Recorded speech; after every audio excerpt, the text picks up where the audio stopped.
Hey guys, welcome to ARM Accounting. This is Andrew Molo, CPA and QuickBooks Pro Advisor. Today I'm going to show you 3 ways to adjust sales taxes in QuickBooks Online.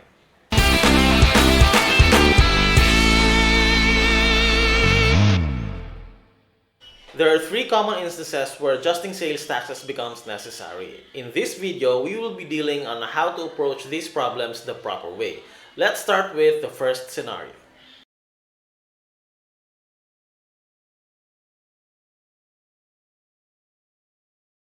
We will bill the customer the omitted sales tax using an invoice. The problem with that is when you create an invoice, it increases income. We want this transaction to increase sales tax liabilities instead of income. So this is how we accomplish that using an invoice.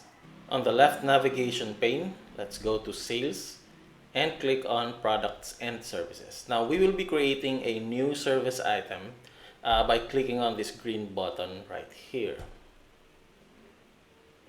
Then let's choose service.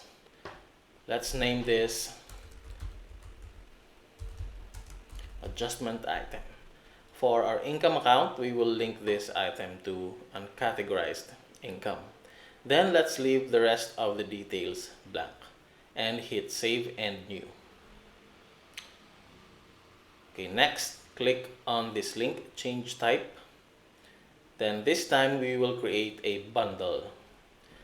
Let's name this sales tax adjustment.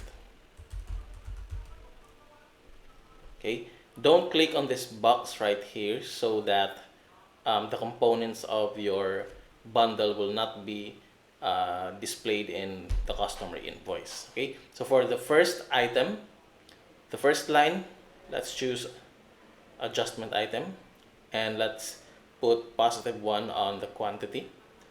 On the second line, let's choose the same item, but this time we will put a quantity of -1. Then hit save and close. Now let's create an invoice. So just a short disclosure, this is the QuickBooks Online Plus. So if you're using a different version, the interface might be a little bit different, but the concept is basically the same. Okay, so let's go to invoices. Then let's click on new invoice.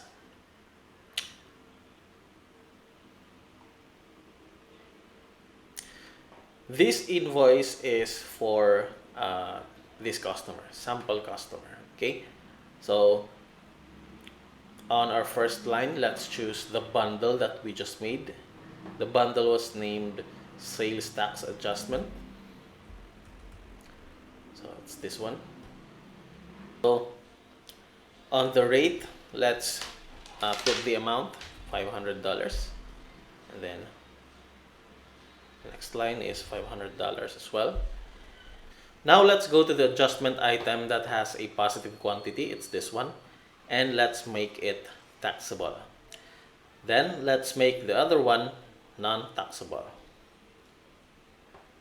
Now the invoice will only show the amount of the omitted sales tax, which is $30. Let's look at the preview of the invoice.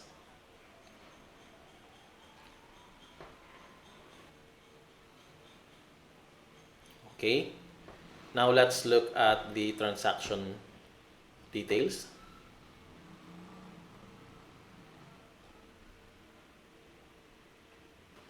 So as you can see, it's debited to accounts receivable and credited to sales tax liability and not income.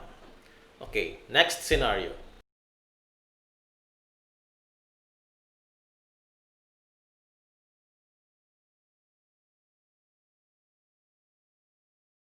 If you don't charge a customer for an omitted sales tax, you're gonna have to charge that against the business, which means you will be debiting a sales tax expense account. Now, the solution to this is to create a $0 sales receipt. Now, we can use the bundle that we created in the previous example, but we're gonna have to use a sales tax expense account. Now, if you don't have that yet, pause this video, go to your chart of accounts, and create one. Okay, so let's go back to our sales tab and then click on products and services. Then let's click on New and choose Service. Let's name this Sales Tax Expense. Then we will link this service to our sales tax expense account, which is this one. Then let's hit save and close. Now to create our $0 sales receipt, let's click on the plus button and choose sales receipt. Now there's no need to choose a customer account for this transaction, but we need to make sure that this is posted on the correct period. Okay, so on the first line on the products and services, let's choose the bundle that we created. That's sales tax adjustment, this one. And then the same process on the rate column, we will put the taxable amount, which is $500. Also $500 for this one. Then the first line again will be taxable. And then the second line is non-taxable. This time we will add another service item, which is our sales tax expense. Then for the quantity, let's put -1. And then on the rate column, we will enter the amount of our sales tax, which is $30. Okay, so let's put $30 in here. Let's make this non-taxable. And this will zero out the entire sales receipt amount. It's best practice to use a clearing account or any asset account that's not used for regular business transactions. In this case, I'm gonna use uncategorized asset. Then let's hit save. If you want to look at the transaction journal, just click on more and click on transaction journal. So as you can see, the transaction debited sales tax expense for $30 and credited sales tax liability for $30. Okay, on to the final scenario.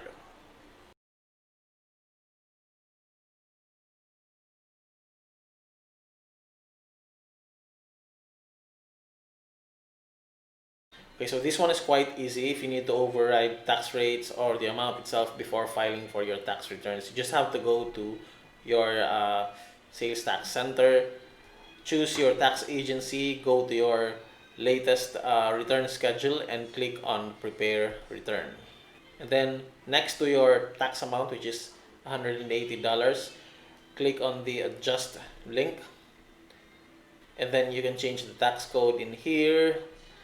You can put the adjustment date and the account where you want this to be adjusted, and then the adjustment amount and your reason for adjustment. Then you hit save. The interface would be a little bit different, especially when you're using the automated sales tax feature in QuickBooks Online. But you can learn to work your way around the sales tax center. It's quite simple and it's easy to understand. Thank you guys for watching. Please don't forget to like and subscribe. If you need more help with QuickBooks issues, you can get my contact information on the next clip. Again, this is Andrew Mola, CPA and QuickBooks Pro Advisor, and I'll see you guys next time.